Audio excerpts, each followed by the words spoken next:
2018 nós passamos por uma perseguição muito grande, meu pai e juntamente alguns pastores, e a perseguição foi oriunda do medo, né? O medo porque meu pai foi um grande desbravador da Igreja do Evangelho Quadrangular, construiu muitos prédios, muitos templos, plantou muitas igrejas, construiu um grande centro de convenções em Serra Negra com 14 mil pessoas, e também recuperação, igrejas embriões, aonde não podia construir igrejas, aonde as cidades eram cidades carentes e necessitadas. Então ele chegava na cidade e construía um templo com casa pastoral.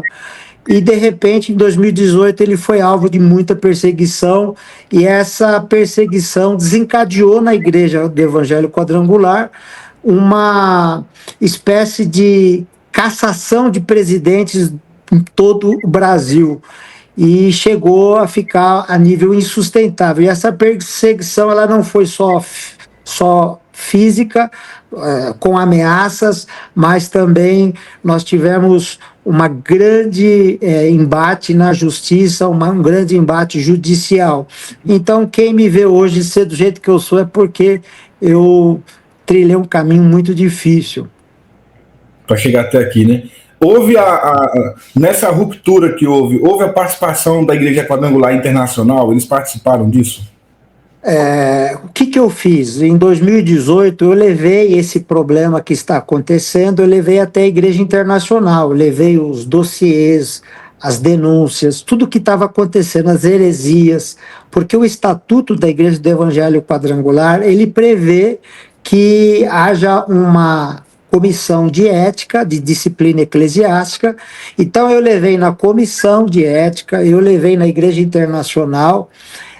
O Conselho Internacional, no primeiro momento, acolheu e disse que ele não era apto nem para ser pastor de uma igreja local, quanto mais de uma igreja denominacional do tamanho do Brasil.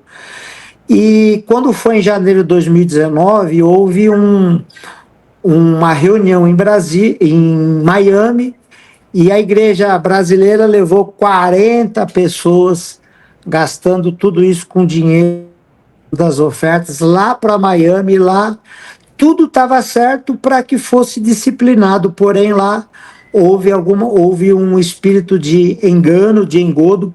Foi isso que o Conselho Internacional disse a mim agora, semana passada, que nós fomos enganados, e acabou em pizza. E aí o nosso grupo, que estava lutando por reforma, estava buscando uma mudança no atual sistema, praticamente foi colocado para fora, e nós saímos pela porta do fundo, infelizmente, perseguidos depois de lutar bravamente. E foi assim que aconteceu. E aí desencadeou, né, tudo isso que nós estamos vendo no Brasil hoje, o nome da igreja ladeira abaixo, com ocultismo dentro da igreja, com heresias incabíveis, e também com denúncias, supostas denúncias de abusos sexuais. Então a igreja está vivendo um pavor, e está acontecendo o maior êxodo da história da Igreja do Evangelho Quadrangular. Muitas pessoas estão saindo de todo o Brasil, e eu não consigo atender todo mundo. É uma média de 15 a 20 pastores por dia, de norte a sul, de leste a oeste. Voltando ainda para 18, 19, o senhor falou que estava acontecendo muitos problemas, citou algumas heresias. O senhor pode dar alguns exemplos para a gente ter clareza do que levou a essa ruptura? Quais foram os problemas efetivamente? Por exemplo, na Convenção de 2018 foi dito que não existe pecado contra o Espírito Santo. E quem disse isso foi Jesus, né? Então Jesus seria um mentiroso. Ananias e Safira foi uma estada inventada pelos discípulos para saquear os bolsos dos fiéis da sua época. O livro de Jó não existia, não existiu o livro de Jó, conto.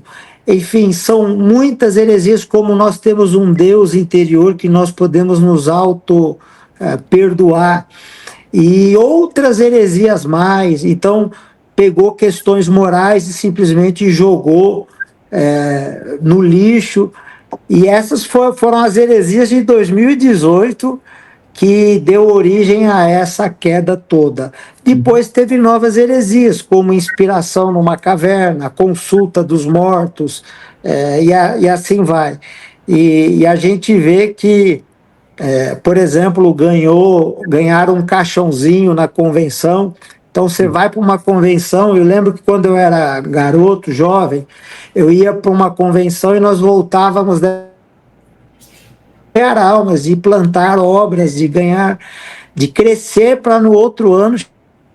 E agora os pastores usam a desculpa de uma convenção numa praia como a de Balneário Camboriú, de irem para a convenção, mas não vão assistir, mas ficam na praia ou não aparecem, e cada ano tem uma heresia nova.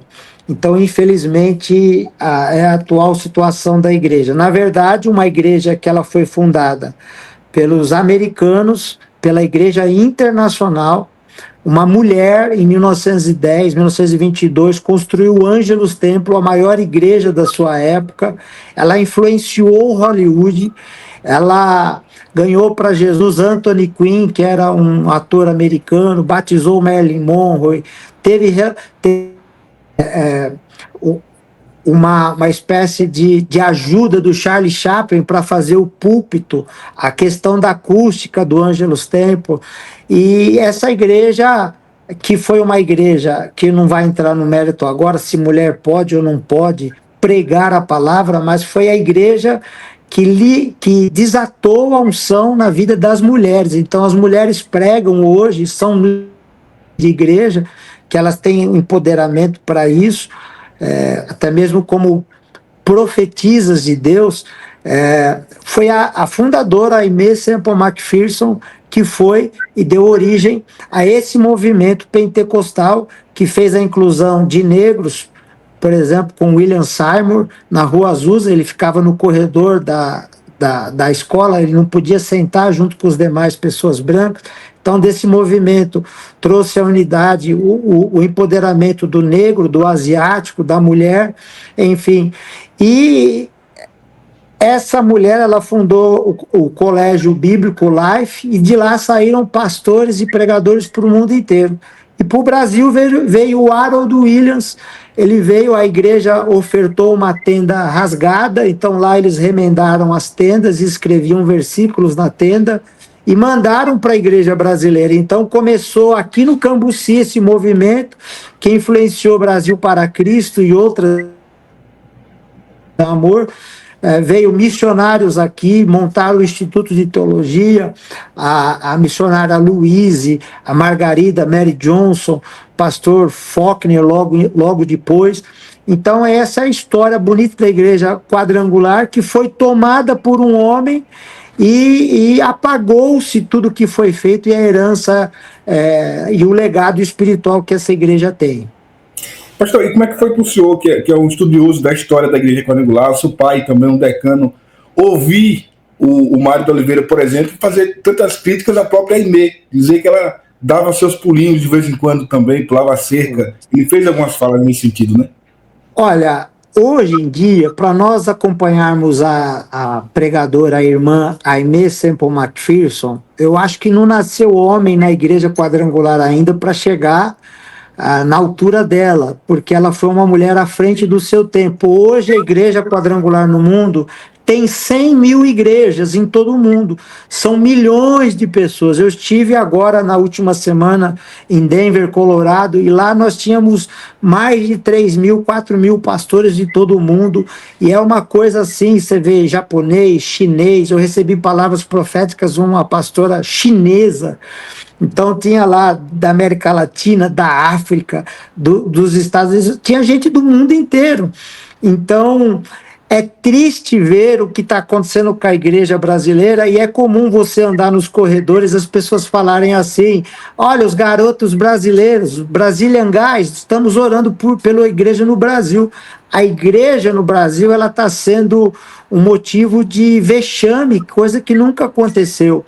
Então, até então era um ministério unido no Brasil, Era o maior ministério unido e hoje já é um ministério que está sendo dividido e fracionado por causa do poder e a ganância de uma liderança.